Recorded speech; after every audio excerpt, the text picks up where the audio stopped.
আপনি ডেমোক্রেসির কথা বলবেন, অ্যাডভোকেট সাহেব এখানে আছে। পৃথিবীর নানা দেশের লোকেরা আমার দেশে এসে ডেমোক্রেসি বা গণতান্ত্রিক স্লোগান দেয়, অথচ ইউরোপের কয়টা দেশে ডেমোক্রেসি আছে? এই বিতর্ক আমার না, ইউরোপিয়ানদের। এই যে ব্রিটেনে রাজা নির্বাচন হয়, কোন নির্বাচনে রাজা নির্বাচিত হয়? সেই বংশানুক্রমে। এখন যিনি রাজা, কোন নির্বাচনে জনগণের ভোটে নির্বাচিত হয়নি। বলবেন প্রধানমন্ত্রী তো হয়েছে। আমি বলি ব্রিটেনের প্রধানমন্ত্রী যেমন ফ্যাক্টরির মালিক তার কর্মচারীদের বলতেছে তোমরা একটা নির্বাচন করে একজন প্রধানমন্ত্রী হয়ে যাও। অনেকটা ছাড় সেখানে আছে। কিন্তু ইউরোপ এই রাষ্ট্রগুলোতে ওই ডেমোক্রেসি কোথায়, যেখানে প্রধান ব্যক্তি জনগণের নির্বাচনে নির্বাচিত হবে? আমেরিকার নির্বাচনী সিস্টেম, নানা নির্বাচনী সিস্টেম নিয়ে তাদের দেশে বিতর্ক আছে।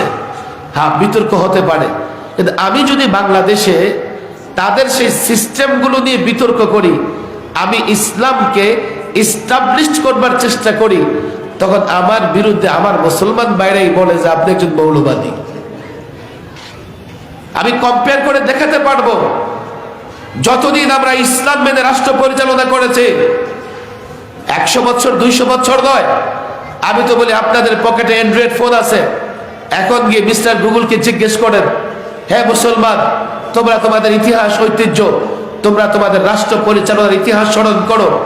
মিস্টার গুগল আপনাকে বলে দেবে স্পেন, ইউরোপের স্পেন আরব শাসকরা কমপক্ষে 782 ইয়ার্স 782 বছর শাসন করেছে।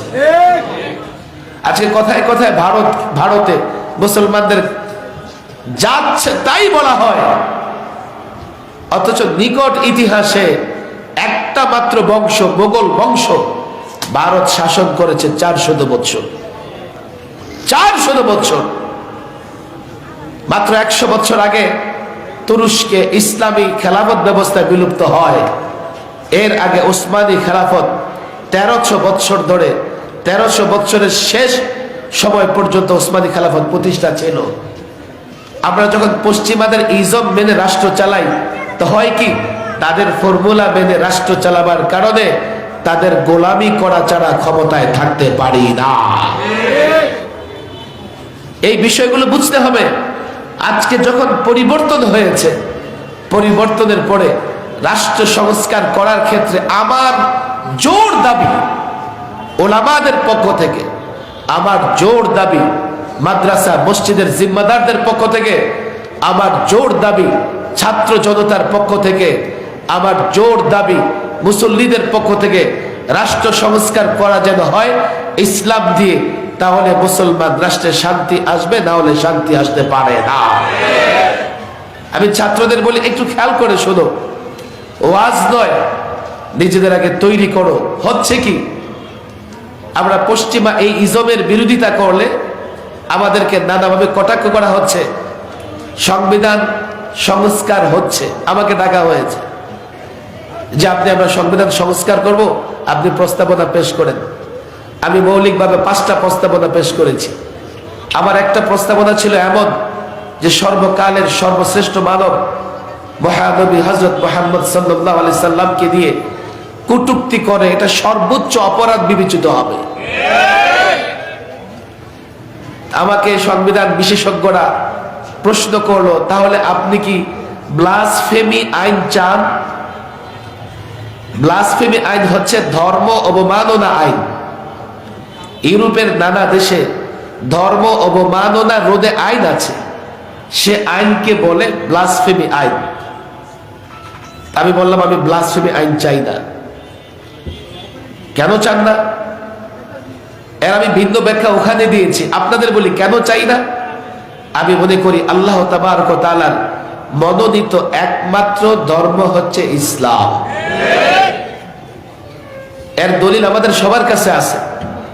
ইসলাম ছাড়া অন্য কোন ধর্ম আল্লাহর কাছে গ্রহণযোগ্য হবে না। কোরআনে কারীম খুলে দেখাই দেন যারা এটা মনে করে। ওয়াবাইয়াবতাগি গায়রাল ইসলামি দীনা ফালাই ইউকবালা মিন। ইসলাম ছাড়া যদি কেউ অন্য ধর্ম তালাশ করে, সেটা আল্লাহর কাছে গ্রহণযোগ্য হবে না। এখন আমি ইসলামের দাওয়াত দিতে গিয়ে যদি অন্য কোনো ধর্মের সমালোচনা করি, মানব রচিত কোনো ধর্মের সমালোচনা করি, তাহলে কি করবে জানেন? সে আমার বিরুদ্ধে গিয়া ব্লাসফেমি আইনে মামলা দায়ের করে ফেলবে, মামলা দায়ের করে ফেলবে। আমি যখন তাকে ইসলামের দিকে আহ্বান করব, সে তখন বলবে আমার ধর্মের অবমাননা হচ্ছে, মামলা করে ফেললাম। আমি ব্লাসফেমি আইন চাই না। আমি কেন ব্লাসফেমি আইন চাই না? ইসলাম হচ্ছে লেটেস্ট ভার্সন। ইসলামের আগে অনেক ধর্ম আল্লাহ পাঠিয়েছেন, অনেক পয়গম্বর পাঠিয়েছেন। আমি প্রায় বলি বাংলাদেশের সংবিধান এর আগে 17 বার সংশোধন হয়েছে। লেটেস্ট যে অ্যামেন্ডমেন্ট সংশোধন, এটাকে মানতে হবে।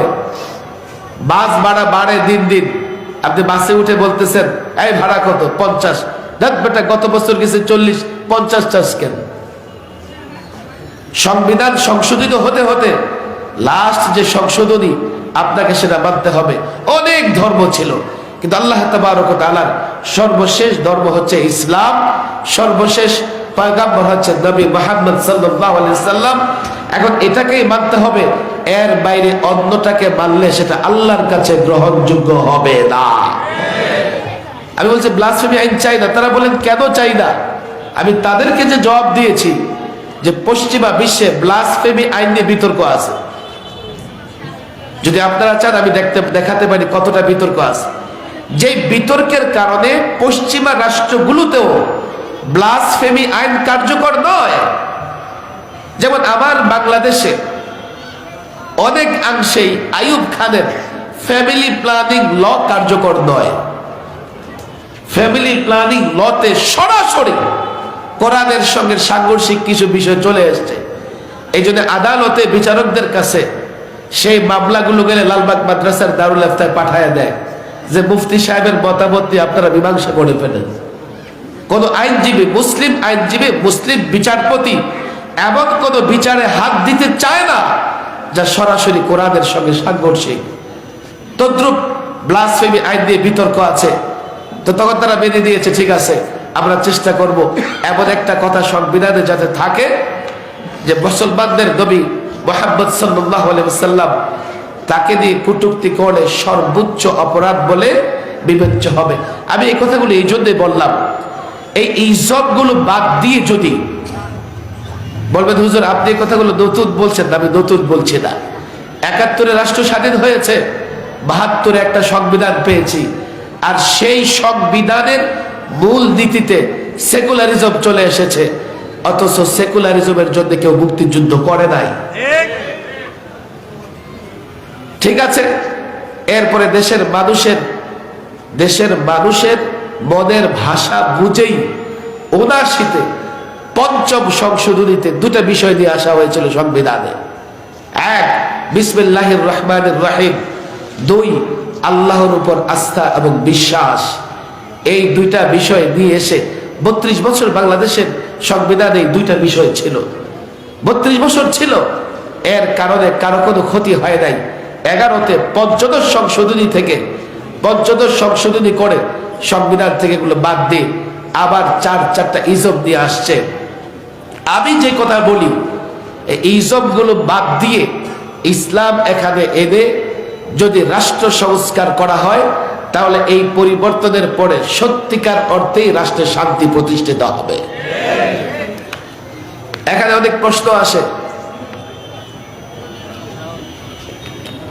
যে হুজুর আপনি যদি ইসলাম চান তো অন্য ধর্মের লোকেরা কি করবে? ওরা কি দেশ ছেড়ে চলে যাবে?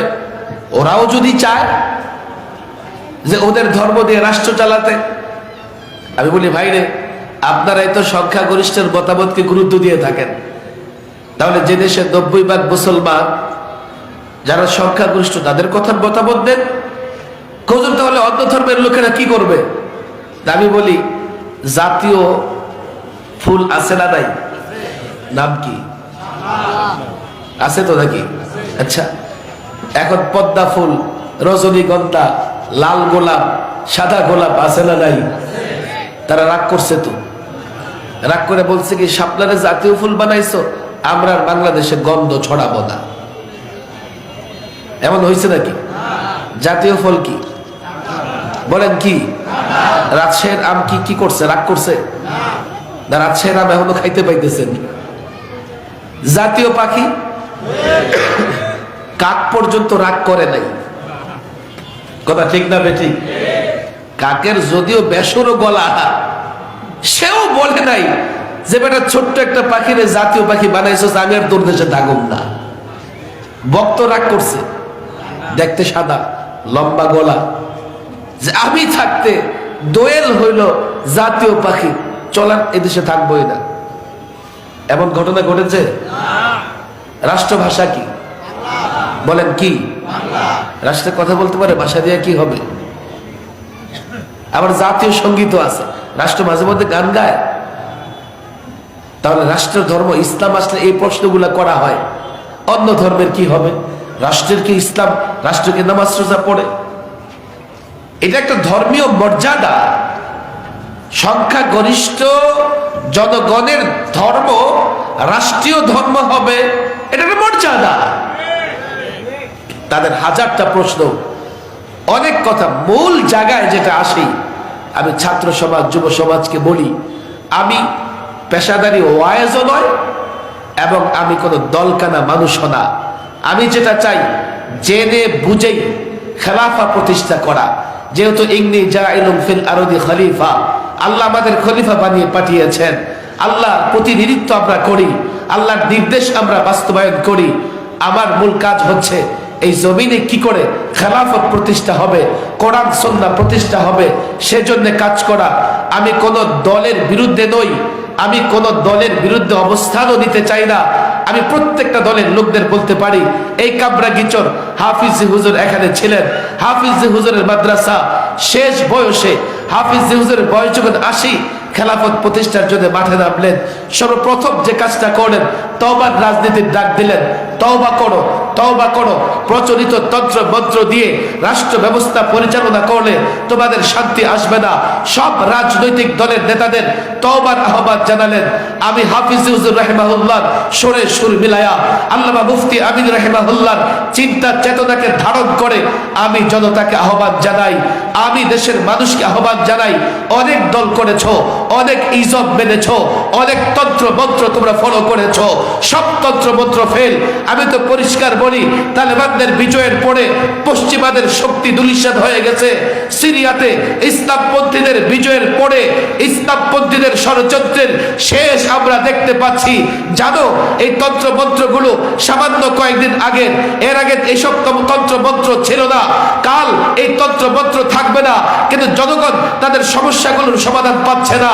এই জনগণকে যদি ইসলাম দিয়ে সমাধান না দেওয়া যায়, কালকে জনগণ চায়নার কোন ফর্মুলা গ্রহণ করবে, কালকে এই জনগণ ভারতের কোন ফর্মুলা গ্রহণ করবে, কিংবা আমেরিকা ইউরোপের কোন নতুন থিওরি গ্রহণ করবে। জনগণের ভাগ্যের পরিবর্তন হবে না, মুসলিম রাষ্ট্রগুলোতে শান্তি আসবে না। আমি তোমাদের জাগ্রত করি, আমি তুমি দল করো, যে দলই করো না কেন, আমি তোমাকে আহ্বান জানাই, ইসলাম ধরো, ইসলাম মানো, ইসলাম বুঝবার চেষ্টা করো। জাতির প্রত্যেকটা সমস্যার সমাধানের জন্য ইসলাম দিয়ে দাঁড়িয়ে যাও। আল্লাহর কসম, তুমি আবারও 1000 বছর গোটা পৃথিবী শাসন করতে পারবে।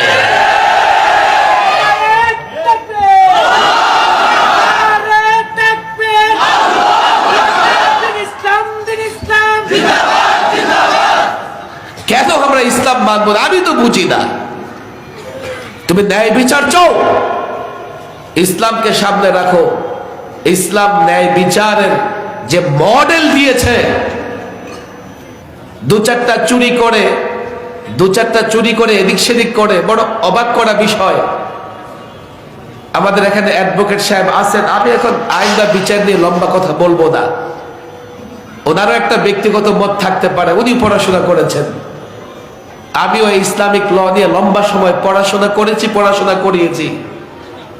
একটা বিধান হচ্ছে সরাসরি আল্লাহর বিধান, وَمَنْ لَمْ يَحْكُمْ بِمَا أَنزَلَ اللَّهُ فَأُولَئِكَ هُمُ الْكَافِرُونَ فَلَا وَرَبِّكَ لَا يُؤْمِنُونَ حَتَّى يُحَكِّمُوكَ فِيمَا بَيْنَهُمْ। দুটো আয়াত আমি পড়ে শোনালাম আপনাদেরকে। আল্লাহর বিধান অনুযায়ী বিচার কার্য পরিচালনা না করলে, এই বিশ্বাস থেকে যদি সে না করে যে আল্লাহ বিচারিক আইন দেয় নাই, তার ঈমান থাকবে না। আমি আয়াতটা পড়ে দিলাম, যে কোনো বাংলা একটা অনুবাদ আপনি করে দেবেন। এটা হলো খোদাই বিধান। আপনি যুক্তি চান? অপরাধ প্রবণতা দমনে এখনো মধ্যপ্রাচ্যের রাষ্ট্রগুলো অনেক দূর অগ্রসর হয়ে আছে। যদিও মধ্যপ্রাচ্যের অনেক রাষ্ট্রে ইসলামী শাসন নাই, শুধুমাত্র কোরআনের আইনটাকে তারা ব্যবহার করে অপরাধ নিয়ন্ত্রণের চেষ্টা করে।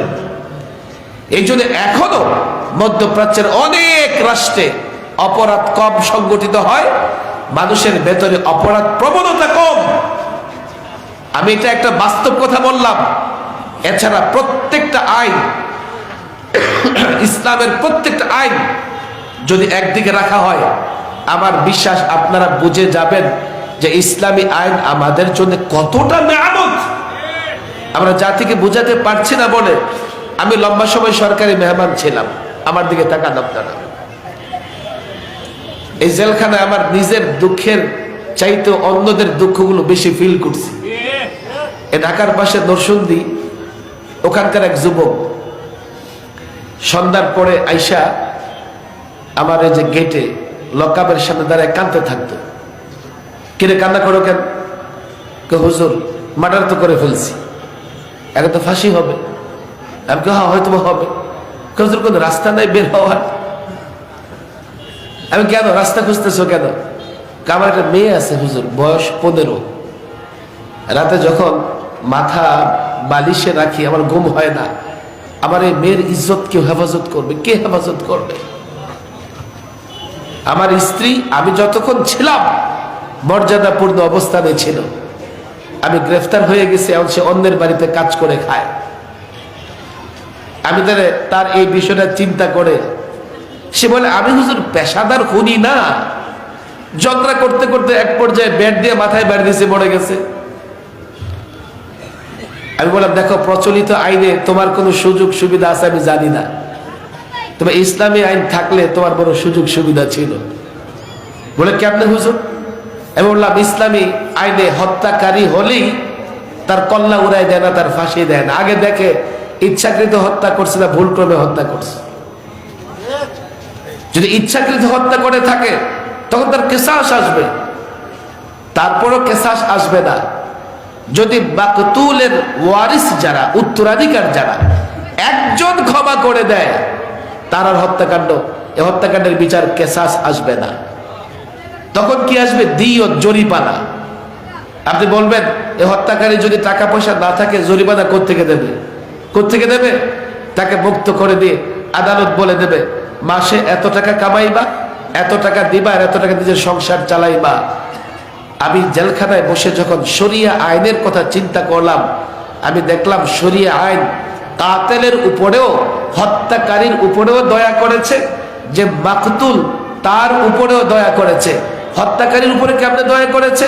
হত্যাকারী বের হয়ে তার পরিবার পরিজন হেফাজত করবে। আর যে হত্যাকৃত মাকতুল তার উপরে কেমনে দয়া করেছে? আপনি হত্যাকারীকে ফাঁসিতে ঝুলাই দিলেন, কিন্তু যাকে হত্যা করা হয়েছে তার পরিবারের কি হবে? যাকে হত্যা করা হয়েছে তার পরিবারের কি হবে? তারও এতিম অসহায় ছেলেপেলেদের কি হবে বলেন দেখি? হত্যাকারীকে ফাঁসিতে ঝুলাই দিলেন, কিন্তু মাকতুল যে তার পরিবার কিভাবে চলবে? এখন হত্যাকারী যদি আয় উপার্জন করে, কিছুটা নিজের পরিবার আর কিছুটা যাকে হত্যা করা হয়েছে তার পরিবারকে দেয়, তো দুইটা পরিবারই বেঁচে যাবে। ধর্ষণের শাস্তি আমি আদালতে গিয়ে অনেক চিন্তা করেছি, এগুলো দিয়ে অনেক পড়ায় আছি। বাংলাদেশে ধর্ষণ সংগঠিত হওয়ার পরে আপনি ধর্ষকের ফাঁসি দিয়ে দিলেন, দর্শিতার কি হবে? দর্শিতার কি হবে? আমাদের অ্যাডভোকেট সাহেব এখানে আসেন, আপনি শরীয়তের শাস্তিটা একটু দেখেন। এই এদিকে গন্ডগোল করে কি হয়েছে? যাও যাও, সোজা জায়গা আছে, যাও, চলে যাও। ব্যথা পেয়েছে নাকি? আমি গন্ডগোল প্রচলিত আইনে এখন তো ধর্ষণের বিচার বড় কঠিন। আদালত কি করলো? ধর্ষককে ধরে সর্বোচ্চ শাস্তি দিল। দর্শিতার কি করলো? অ্যাডভোকেট সাহেব, দর্শিতার কোনো কাজ আছে? নাই। শরীয়তের শাস্তি শুনবেন আপনি? আল্লাহু আকবার। পশ্চিমারা এইভাবে ইসলাম গ্রহণ করতেছে কারণ নাকি? যে জার্মানিতে সবচাইতে বেশি ইসলাম বিদ্বেষ, সেই জার্মানিতে যুবকেরা সবচাইতে বেশি ইসলাম গ্রহণ করতেছে। দর্শিতার জন্য প্রচলিত আইনে কিছুই নাই। ইসলাম কি বলে জানেন? খেয়াল করেন, যাকে ধর্ষণ করা হয়েছে, প্রথমত দর্শন প্রমাণিত হোক আর না হোক, জবরদস্তি করছে। আচ্ছা, যদি জবরদস্তি করে থাকে, দর্শন প্রমাণিত নাও হয়, জবরদস্তি করছে এটা প্রমাণিত হয়। অনেক সময় এটা হয় না, মেডিকেল রিপোর্টে নানান সাক্ষী প্রমাণে দর্শন প্রমাণ করা যায় না। এতটুকু প্রমাণিত হয় যে জবরদস্তি করছে বা তাকে কিস করছে, এটা প্রমাণিত হয়। আল্লাহু আকবার। শরীয়তের আইন বলছে তাকে তাজিরের আওতায় তাকে বেত্রাঘাত করো, বেত্রাঘাত করো। এক। 2 নম্বর শাস্তি, যদি ধর্ষণ প্রমাণিত হয়ে যায়, সে এই নারীর কাছে গিয়েছে অধিকার ছাড়াই, অর্থাৎ বিয়ে করে দেয়। যদি কোন নারীর সম্মান এবং ইজ্জত নষ্ট করে, মোহর দেওয়া লাগে না বিয়ে না করলে, কিন্তু নষ্ট করার পরে মিথলে মোহর, অর্থাৎ নারীর ইজ্জত তো নষ্ট করছে। এখন শরীয়ত কি বলতেছে? তাকে বিয়ে করলে যে মহারানা দিতে হইতো, এই মহারানা ধর্ষক দর্শিতাকে দিতে হবে। খেয়াল করেন, অন্তত এই বাবদও যদি কিছু টাকা দর্শিতা পেয়ে যায় তো তার লাইফটা সেটেল করতে পারবে। ইসলামী আইন, শরিয়া আইন কেন মানবেন না আপনি? ইসলামী আইনের চাইতে আধুনিক আর অত্যাধুনিক কোনো আইন নাই। চুরি করলে হাত কাটার বিধান আছে না নাই? আপনারা জানেন না, পশ্চিমারা শুধু এই কারণে ওরা মনে করেছে ইসলামে বর্বর আইন আছে। কি চুরি করলে হাত কেটে দেয়? তো চোর যে আবার হাত কাটে, পেট কাটে, গলা কাটে। চোরের হাত কাটলে সমস্যা, চোর যে চুরি করতে গিয়ে হাত কাটে, গলা কাটে, কোনো সমস্যা নেই। তাদের চোরের প্রতি কত মায়া। আরে হাত কাটতে হয় কেন? ইসলামের বিচারগুলো, দৃষ্টান্তগুলো, ঢাকার শহরে যদি 5টা চোরকে ধরে হাত কেটে দেয়, অন্তত 2-4 বছর কোন চোর, চুরি তো দূরের কথা, তার হাত পকেট ঢুকে চলবে। বাংলাদেশে তো আমরা চুরি কিংবা ডাকাতির ক্রস ফায়ার দেখেছি। চুরি করার কারণে কিংবা ডাকাতি করবার কারণে অনেক ডাকাতকে ক্রস ফায়ার দেওয়া হয়েছে। কেন দেওয়া হয়েছে? এই আইন ডাকাতি এবং চুরি বন্ধ করতে পারে না। ইসলাম বেস্ট, ইসলাম শ্রেষ্ঠ। এই জন্য আমরা ইসলামের কথা বলি, আমরা খেলাফার কথা বলি, কিন্তু আফসোস তারা প্রচলিত ইজমের কথা বলে, কিন্তু আমি খেলাফত ব্যবস্থার কথা বলতে পারি না। তারা ডেমোক্রেসির কথা বলে, আমি ইসলামী আইনের কথা বলতে পারি না। তারা সেকুলারিজমের কথা বলতে পারে, আমি আল্লাহর নবীর আদর্শ প্রতিষ্ঠার কথা বলতে পারি না। আমার আফসোস এই জন্য নয়, কাফের বেঈমানরা আমাকে বলতে দেয় না। আমার আফসোস হচ্ছে একজন মুসলমান রাজনীতি করবার কারণে, একজন মুসলমান দল করবার কারণে, একজন মুসলমান ক্ষমতার লোভে যখন পশ্চিমা তন্ত্র মন্ত্রের কথা বলে আর ইসলামী কণ্ঠকে স্তব্ধ করবার চেষ্টা করে, তখন আমার আফসোস হয়। আমি বুঝাই, আমি যুবকদের বলি, তাদের হাতে পায়ে ধরি, তুমি আল্লাহর কসম করে বলি, তন্ত্র মন্ত্র দিন শেষ হয়ে গেছে। এখন পৃথিবীর মানুষ সমাধান চায়, সমাধান ইসলামে আছে। আমরা পৃথিবীর মানুষকে সমাধান দেব। তোমরা তন্ত্র মন্ত্র মেনে যদি আমাদের মোকাবেলায় দাঁড়িয়ে যাও,